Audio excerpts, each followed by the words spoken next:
do you connect to this show and its themes that it presents? Well, I think one of the main themes of Company is connection. The way that human beings connect with each other. And in today's society, you know, it's so hard to stay in touch with each other because of texting and Facebook and the internet. I think Company reminds us how challenging and yet how important it really is to maintain personal relationships in a society that's becoming so increasingly depersonalized.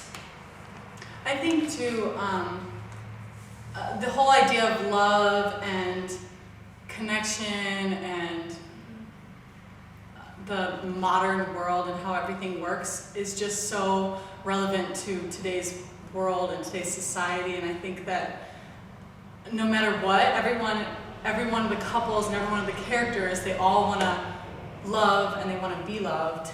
So I think that that's, a really humanistic trait that is very relatable for all of us. What I think is really interesting about what you said is how in modern days it's really difficult for us to connect because of Facebook and texting, but really it makes it so easy.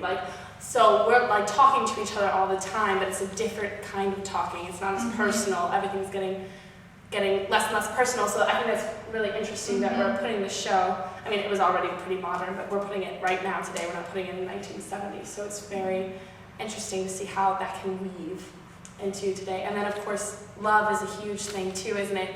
I think what's really interesting about all these characters is we keep saying all these couples who are married and maybe not necessarily happily so, but at the same time, we're still rooting for Bobby to get married. It's sort of like the ultimate, that's when you fall in love, that's what you do, that's what you get married. And I know my character particularly is ready for that step, ready for that marriage. And even as an audience, we're rooting for Bobby to find that. And though we see example after example of why it isn't working out. So I think that's really interesting. Thank you.